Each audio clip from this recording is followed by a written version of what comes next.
most people who are scared about MGB is the nutrition, that it really causes nutritional concerns like deficiencies in the form of proteins, albumin levels, and there can be excessive weight loss, even more than 100% sometimes. Then weight regain to some extent, and intractable diarrhea or reflux. Then sometimes psychological desire for reversal. That means the patient is already in all the form, but still there's some urge to go back to what his own routine looks and whatever he was eating. So sometimes you are bound to undo that thing. Coming to the techniques involved in this, the most easiest alteration for in MGB after weight regain or the weight loss or nutritional deficiencies, what we can do is we can divide the gastrojay and advance or shorten the length of bypass depending upon you are doing it for weight regain or inadequate weight loss.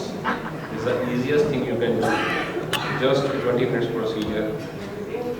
Then all the skeptics about MGB are there is so much reflux. There can be a alkaline reflux. Although the actual incidence of alkaline reflux and bile reflux after MGB is very little, but still, if there is and it's intractable, it's not responding to your antacid therapy, you can always go in for lateral JJ, that is bronze JJ. Again, this is a 10-minute procedure. You don't have to do anything else. The easiest alteration to reverse this MGB, just take down the GJ and do the gastrogastric anastomosis, which I'll show you in the last slide how we do that. Coming to backward revisions for either weight regain or weight loss or nutritional deficiencies or reflux. So this is a Spanish modification of MGB. According to this revision, we do all the fresh anastomosis. We work in all the virgin planes, fresh planes, and we do not revise the old anastomosis. So this is the beauty of this procedure. You can see the A point. What we do is we divide proximal to this GJ, just proximal to the GJ, and then the B point we divide the efferent limb just distal to the GJ. These are 2 points. Then we do this lateral jejunoplasty. This is the C point, and again the 2 jejunoplasty with this efferent limb and the so you can say the biliopancreatic limb. There is 2 jejunoplasties being done. So total we have now 3 anastomosis, the previous gastrojay, fresh JJ and another JJ. So altogether 3 jejunoplasties. We are not disturbing the old gastrojejunoplasty. You can tailor-made the length of your biliopancreatic limb, whether you want to do a longer bypass or a shorter bypass. This is the beauty of this procedure.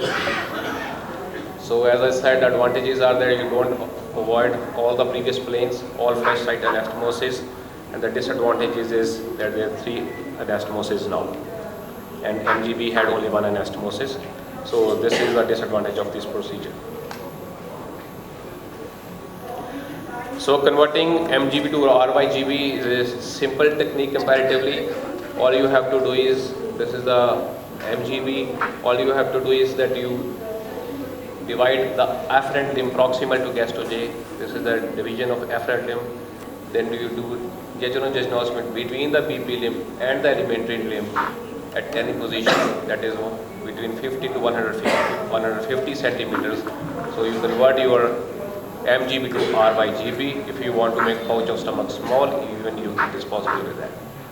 The indications for converting MGB to RYGB would be the bile reflux, the intractable marginal ulcer which don't respond to the antacid therapy, the stricture at GJ, the anastomotic leak at GJ, and the malnutrition or the excessive weight loss could be the indications for converting MGB to RYGB.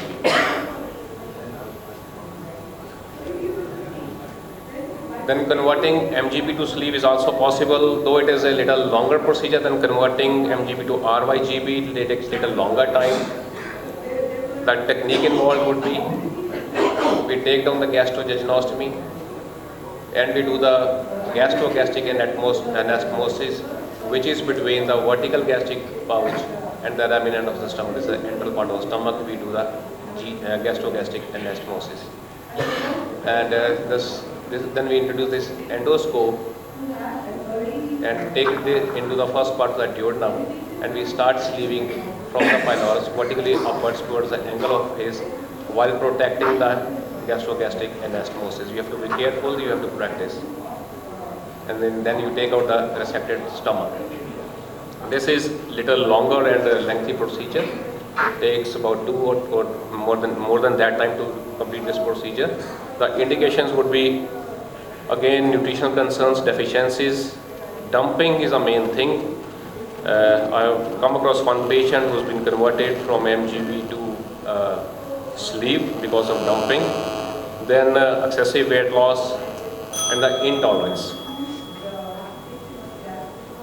So what literature says?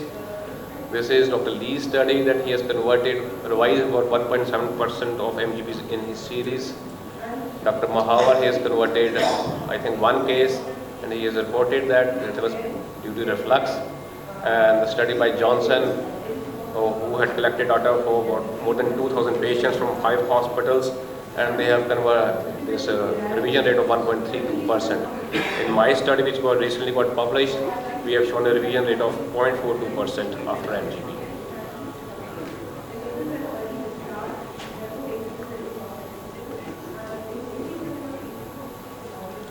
So this is a very short video. We take out the adhesions, taking out the gastrojay with 1 or 2 lean staplers. Okay, we can skip this. So we conclude that MGB is the only procedure which has multiple escape strategies. Not to be scared of this. It's easy to do, revise and reverse. So you shouldn't be confused after MGB. You have so many exit routes. Thank you so much. Quick question. Nice presentation. I have a question for you. When you're doing an MGB conversion for an intractable ulcer, on your diagram at least you kept the gastric pouch the same length.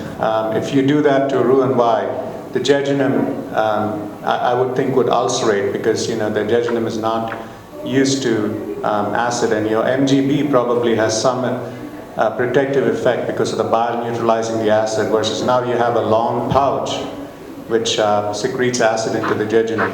So would you go ahead and make a smaller pouch, or? Actually, I have not done in my series, but yes, you can always revise the pouch size.